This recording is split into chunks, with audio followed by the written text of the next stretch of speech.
Tout d'abord, dédions ce film à tous les sportifs qui ont contribué à sa réalisation.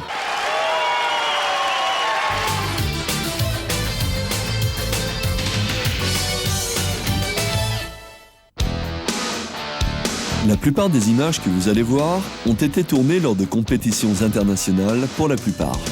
Ce qui implique que tous les athlètes présents se sont beaucoup entraînés physiquement, mentalement, pour être au top de leur forme.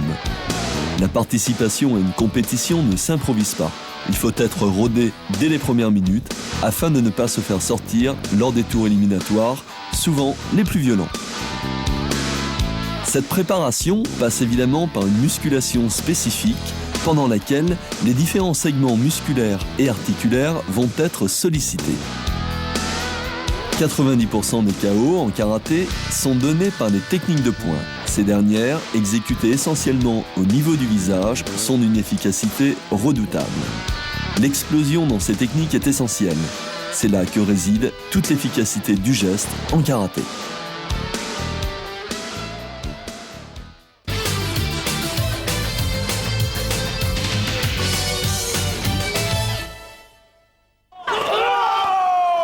Le plus souvent, le tsuki, ou technique de poing, est donné selon une trajectoire directe, donc ultra rapide, empêchant la plupart du temps l'adversaire d'esquiver ou de bloquer.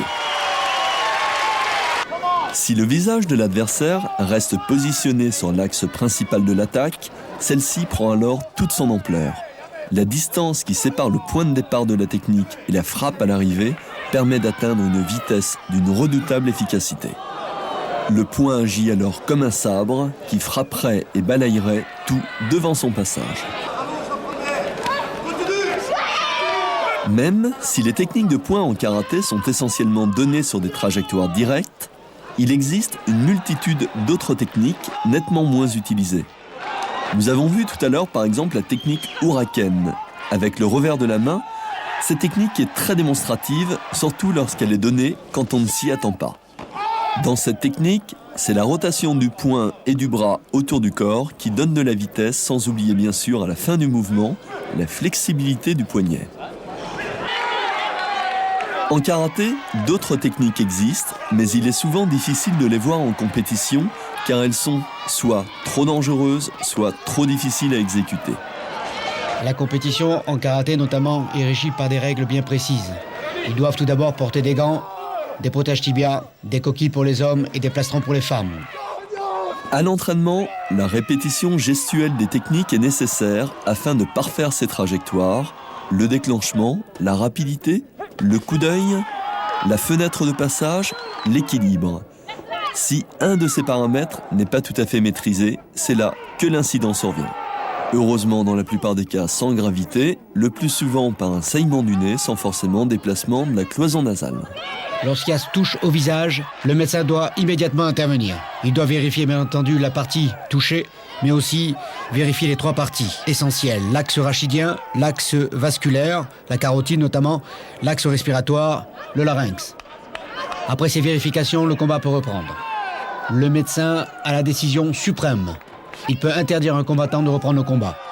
De plus, l'excitation du jeu fait que les coups sont portés avec plus de vigueur que lors d'une rencontre sans enjeu, et ceci malgré un grand contrôle.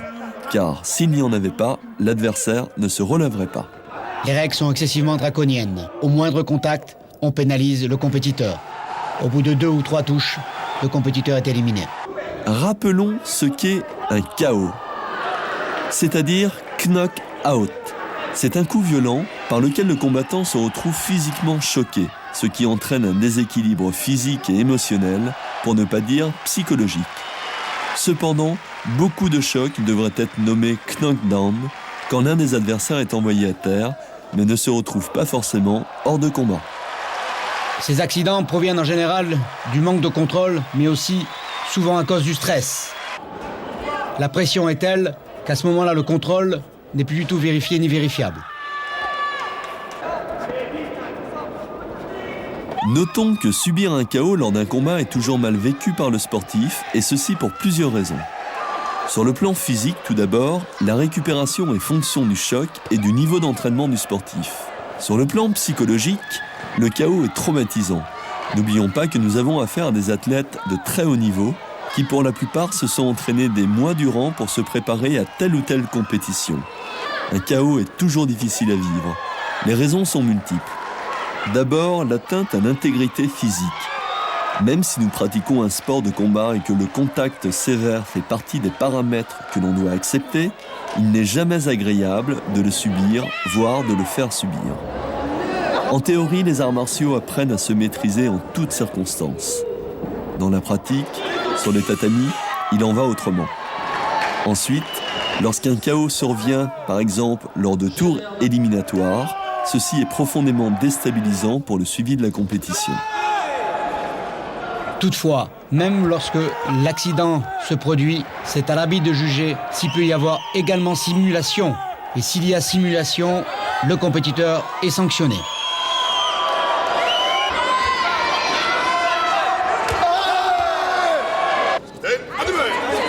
Pour les plus jeunes, sans être péjoratif, la participation à une compétition nécessite beaucoup de volonté et de persévérance.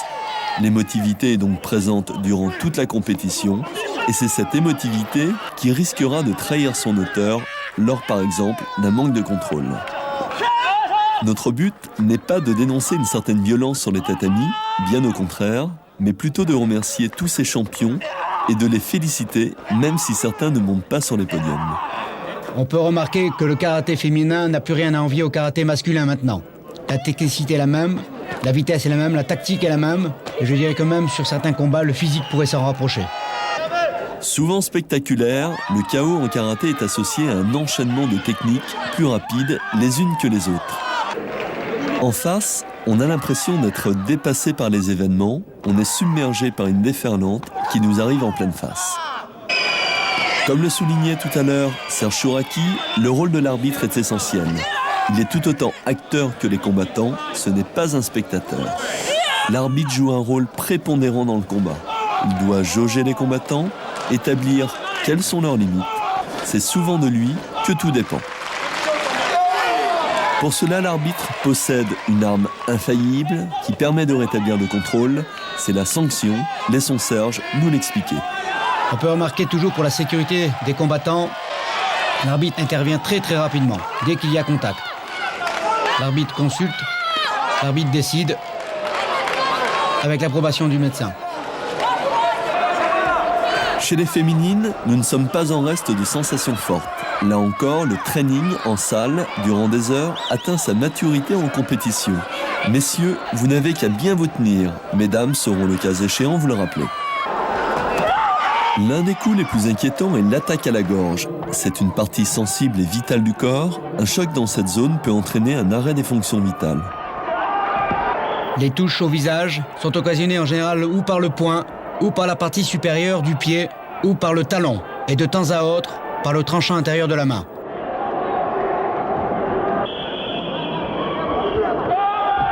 Pour contrer son partenaire, on utilise souvent Gyakutsuki. On attend le déclenchement de l'adversaire pour le contrer dans son action. L'initiative de l'attaque est donc prise par celui qui reçoit. Cependant, cette même technique peut être utilisée en attaque en prenant le partenaire à contre-pied. Moins de distance, plus de puissance, ça passe ou ça casse. Regardez bien, les assauts en compétition sont très proches des assauts conventionnels. Niveau des attaques, enchaînement, technique, précision et contrôle sont autant de paramètres qui contribuent à toucher juste ce qu'il faut. Ça fait mal, mais on reste sportif. Voici une magnifique démonstration de savoir-faire japonais. On déséquilibre son adversaire pour enchaîner par une merveilleuse technique de poing au visage, l'art et la manière nippone. Les pays de l'Ouest, comme la France, l'Italie ou l'Espagne, ou même l'Angleterre, pourraient avoir un karaté beaucoup plus fin, plus technique. Alors que les pays de l'Est, qui arrivent sur le circuit maintenant, ont un karaté beaucoup plus physique, plus combatif. Mais au fur et à mesure maintenant des compétitions, ces deux blocs se nivellent. Voici à nouveau des techniques à répétition, cette fois-ci féminines. Une fois, deux fois, trois fois, et puis chaos absolu. Le corps a ses limites que la raison oublie. Toujours pour la protection des compétiteurs, lorsqu'un des deux partenaires reste au sol plus de 10 secondes, il est éliminé par abandon, toujours sur décision médicale. Un pantin désarticulé est signe d'un chaos violent. On ne maîtrise plus son corps dans l'espace, la psychomotricité de celui-ci est perturbée, heureusement sans gravité.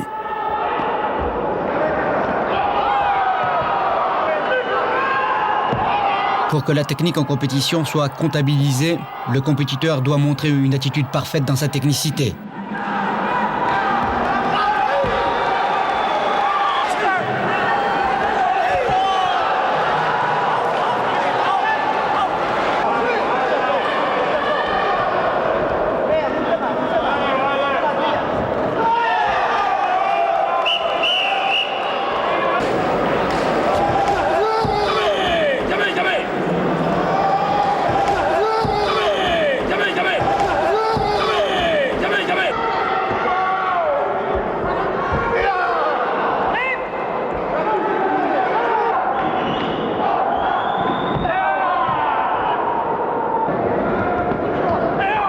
Regardez bien, le manque de vigilance de certains peut déclencher l'incident.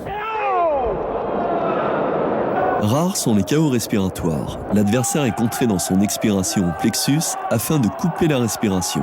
Si le doute est permis dans d'autres circonstances, ici ce n'est pas du cinéma. Parfois, le karaté est extrême. Les limites du contrôle deviennent floues au détriment de certains. L'arbitre devra répondre présent pour éviter toute dérive.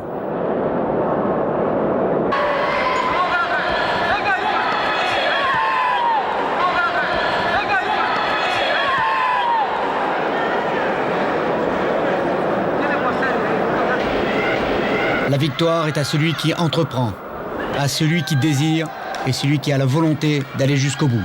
La place à la faiblesse n'existe pas. Le sport de combat est une école de volonté et de détermination. On accepte très difficilement sa défaite.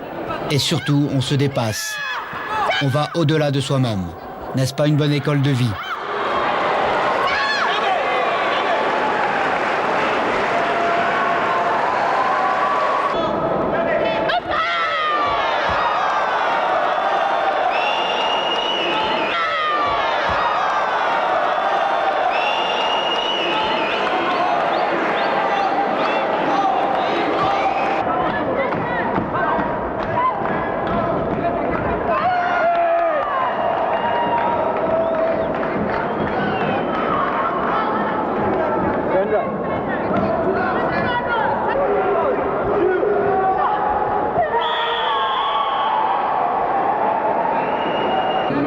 En principe, la taille des combattants n'est pas un handicap, mais à niveau égal, elle devient un avantage non négligeable. Nous terminerons par cette attaque à la gorge pleine d'émotion.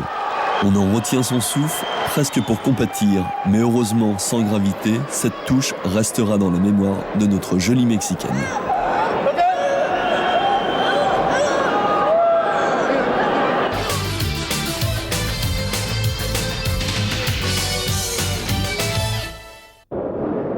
Deuxième partie de ce film consacré au chaos, cette fois-ci avec les jambes.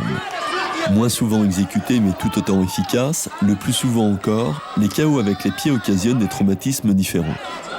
Dans cette séquence, le balayage du premier provoque la chute du second qui vient le frapper sans le vouloir au visage. Uchihan Ogiri, coup de pied retourné très puissant et heureusement parfaitement maîtrisé, sinon la tête volerait en éclats. Mawashi Giri, technique circulaire de la jambe en frappant avec le dessus du pied ou bien avec le tibia comme nous le verrons plus loin. Cette attaque représente plus de 70% des techniques de jambes.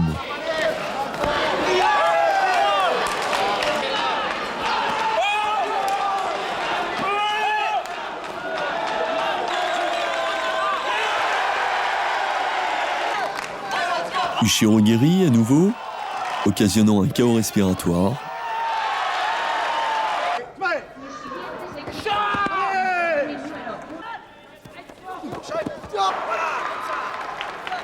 On peut remarquer que même lorsque les balayages existent, celui qui enchaîne contrôle.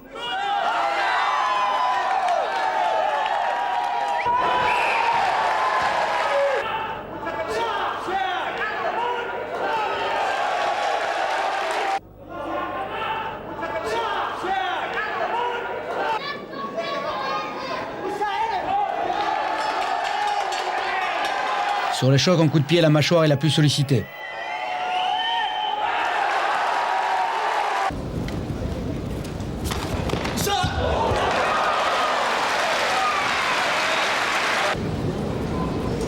Souvent, les compétiteurs de ce niveau se côtoient et sont souvent des amis. Et lorsqu'ils sont sur le tapis, uniquement cette rivalité sportive apparaît. Dans cette action, le partenaire balayé se protège en mettant ses jambes devant lui. Malheureusement, l'une atterrit dans le nez de son partenaire.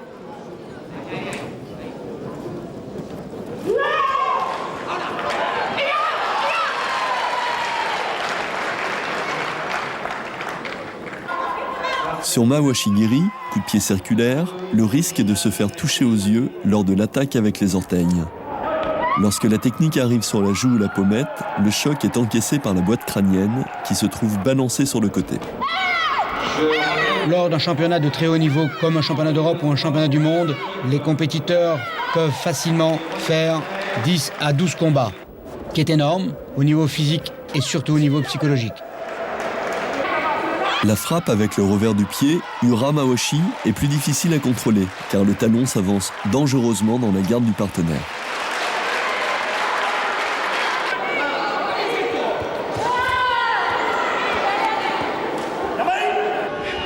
À nouveau, sur Mawashigiri, lorsque la technique est trop courte, le pied vient frôler le nez. Sur cette tentative de balayage, l'un des combattants profite de ce déséquilibre pour positionner la tête de son partenaire dans l'axe du coup de pied circulaire. Ce dernier arrive donc de face au lieu d'arriver sur le côté.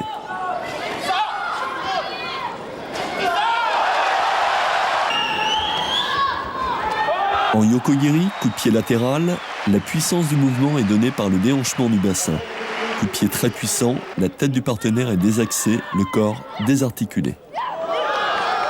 Les techniques de coup de pied que l'on voit ici, en circulaire notamment, sont peut-être les plus dangereuses et qui entraînent les traumatismes les plus graves.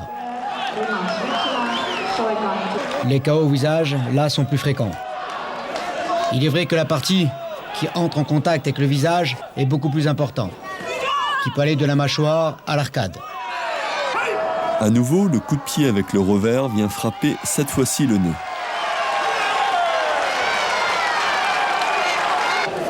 L'amplitude liée à l'utilisation du coup de pied circulaire de la jambe arrière permet d'avoir une accélération conséquente, gage d'une grande puissance.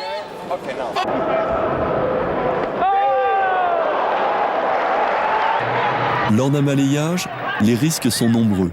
Ainsi, celui qui prend l'initiative de déséquilibrer reçoit en pleine tête le genou de celui qui tombe, qui est lui-même assommé lorsque sa tête touche violemment le sol.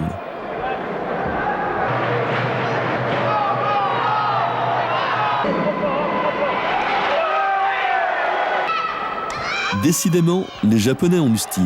Tentative réussie, accrochage, balayage, suivi d'un point marqué au sol. L'intérêt du coup de pied doublé est de faire baisser la garde de son partenaire pour passer au-dessus.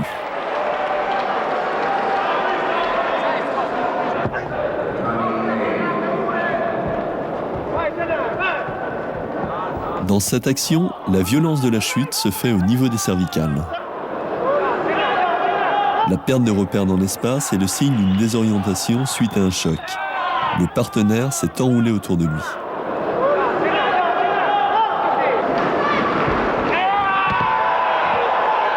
Les séquences qui suivent sont très spectaculaires. 2 KO sur Mawashigiri, coup de pied circulaire. Le premier, s'il est fort dans son contact, n'atteint pas l'intensité du second. Ici, force est de constater qu'il n'y avait délibérément pas de contrôle, d'autant plus que la technique est frappée avec la partie osseuse de la jambe. Mais rassurez-vous, son partenaire s'en tirera avec seulement une grosse contusion. Bien entendu, comme pour les techniques de poing, le coup de pied non contrôlé est pénalisé.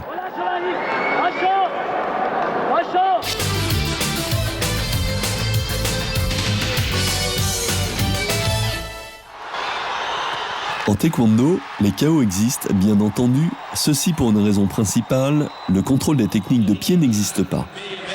En effet, les Coréens, fondateurs de cet art martial, ont privilégié l'utilisation des techniques de jambes très spectaculaires. Dans la forme sportive du taekwondo, vous ne verrez donc pratiquement jamais de technique de poing. Soulignons aussi que les protections des combattants dans cet art martial feraient pâlir la plus forte des tortues ninja. Casque, protège-dents, plastron, coquille, protège-tibia, protège-avant-bras, excusez du peu. Ceci explique pourquoi les techniques sont exécutées sans contrôle. Cependant, les KO ne sont pas si fréquents, il y a sensiblement moins d'accidents qu'en karaté. Mais par contre, lorsque les KO arrivent, ça fait mal, très mal.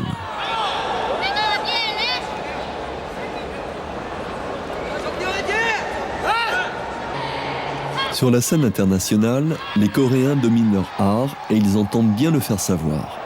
En effet, ceux qui se déplacent sont loin d'être des enfants de cœur, et même si certains se déplacent pour la première fois en dehors de leur pays d'origine, leur palmarès national en ferait pâlir plus d'un. On pourrait presque dire que les Coréens sont de véritables professionnels du taekwondo.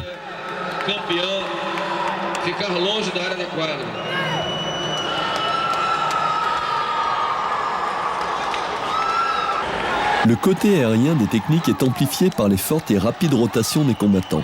L'envol des techniques est souvent spectaculaire. Les chocs sont d'une rare intensité et l'on comprend pourquoi les protections sont indispensables pour préserver un minimum l'intégrité physique des participants. Les chocs involontaires se multiplient dans ce genre de rencontres. Un coup de pied beaucoup utilisé en taekwondo est la technique de la hache. On monte le pied le plus haut possible pour redescendre vers sa cible le plus rapidement possible. L'effet est garanti en cas d'impact, comme on peut le constater plusieurs fois. Souvent, les techniques de taekwondo sont suicidaires. Ça passe ou ça casse. En effet, la prise de risque est très grande, déséquilibre, imprécision, claquage, etc. Il faut donc avoir des qualités physiques exceptionnelles. Souplesse, tonicité, vision, déplacement, équilibre, un savant mélange détonnant.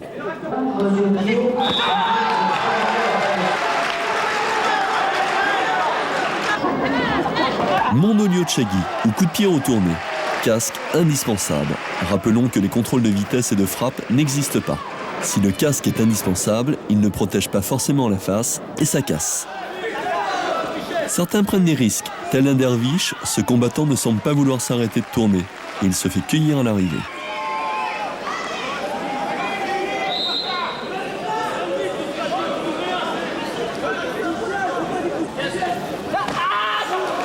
Soulignons encore une fois les qualités athlétiques de tous ces combattants qui n'hésitent pas à lever les jambes plus haut l'une que l'autre.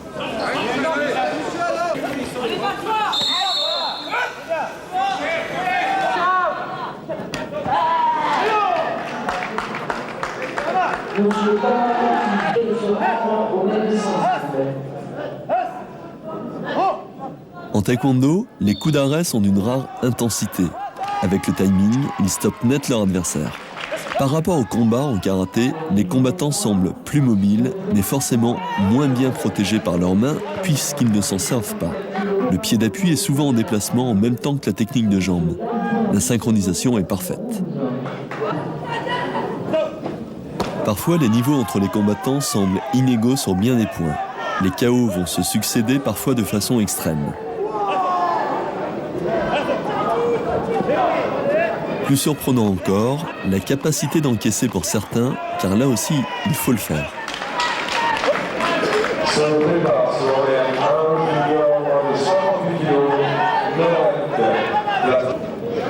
Dernier KO sur ces actions, heureusement sans gravité, le talon est venu heurter la face du partenaire qui avait la tête légèrement baissée. Nous n'osons pas imaginer ce qui aurait pu arriver si le pied était venu frapper en dessous du menton.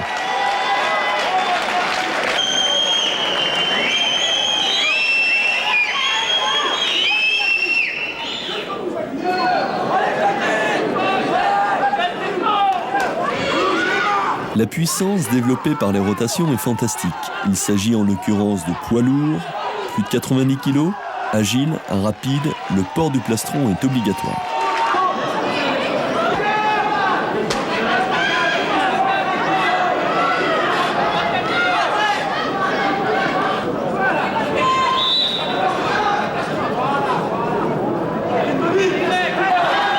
Autre séquence émotion. Cette fois-ci, l'adversaire aura moins de chance et moins de dents. Regardez, elle s'envole avec le plaisir de monter sur le podium.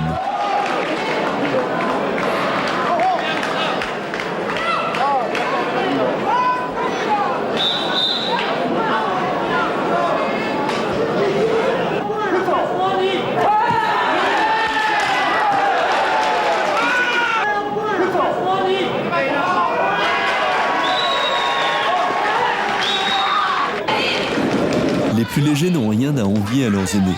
Véloces, efficaces, ils ne se font pas de cadeaux.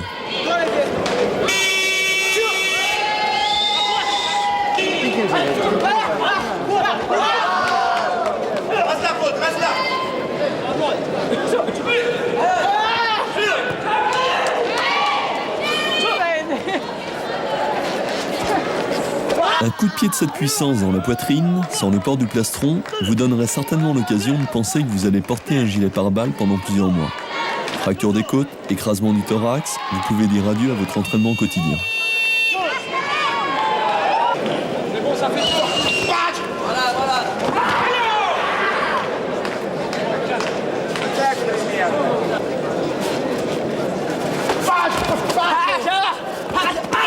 Le réflexe d'évitement est important.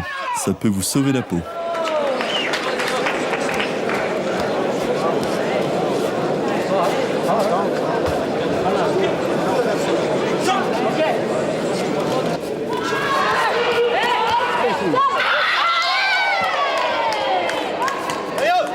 L'attaque au visage, de pleine face, est autorisée. Mais par contre, les coups dans les parties basses du corps sont interdits. Mais de temps en temps, ça passe involontairement pour le plus grand déplaisir de celui qui souffre.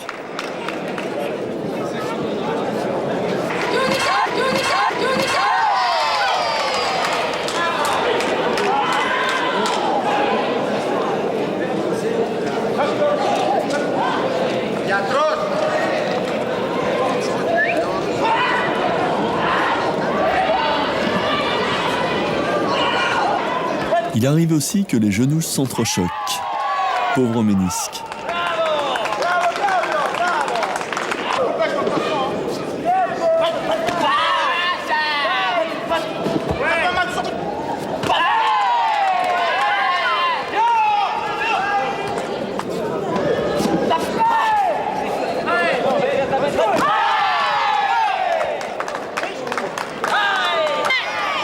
Le taekwondoïste se doit d'avoir à l'esprit qu'il faut remiser sans cesse, terme par lequel on sous-entend frapper plusieurs fois avec la même technique. Ça déménage.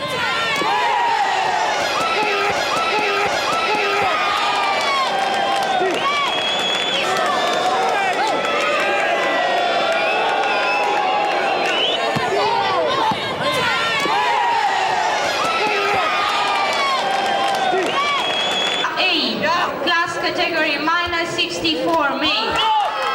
Next fight number 3. Blue, former Yugoslavia, red, Denmark. En taekwondo, les coups pleuvent sans s'atténuer en intensité, mais lorsque l'on encaisse trop, on finit toujours par céder. Fight number 3. Blue, former Yugoslavia.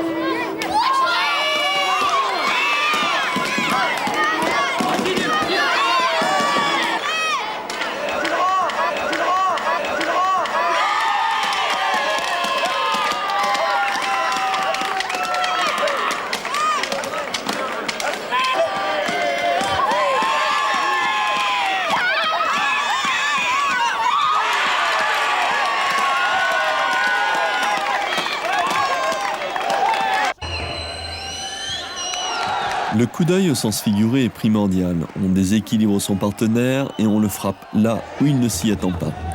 Autre fait étonnant, la rapidité avec laquelle la plupart des combattants se redressent lorsqu'ils chutent. Les prises de risque sont exceptionnelles.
Dans cette attaque, le poids de la jambe sur l'épaule de l'adversaire fait céder la jambe d'appui.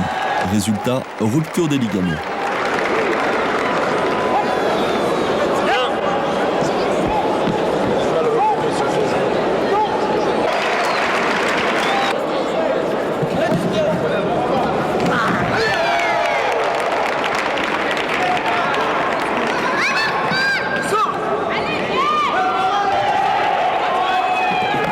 Comme dans la plupart des arts martiaux, l'arbitre joue un rôle principal. Parfois, ce rôle comporte des risques, limités cependant.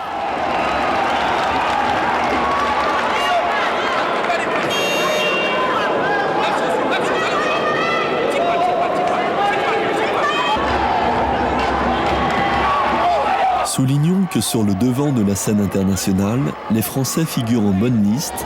Nos voisins européens commencent à nous envier l'encadrement fédéral. Quelle mobilité, près de 100 kg, 1m90 et des sauts fantastiques.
En taekwondo, il est interdit de saisir le pied de son partenaire.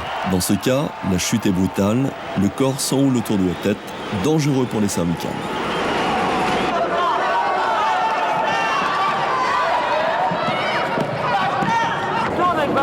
Voici toute une série de séquences frappantes, pleines d'intensité et de chaos.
En taekwondo, l'esquive sans la protection des mains comporte certains risques qui vous arrivent en pleine face.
Voici un surprenant contraste de timing. Le partenaire encaisse le coup, puis se déséquilibre une demi-seconde après l'impact.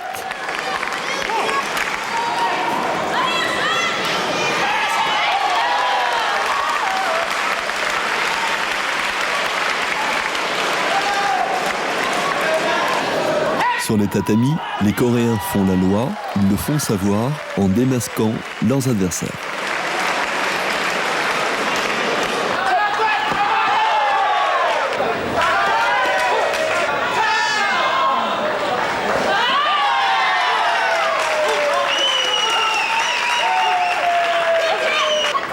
En matière de courage, les femmes ne sont pas en reste. Après avoir été violemment sonnée, cette combattante est prête à reprendre le combat. Sans succès, je vous rassure.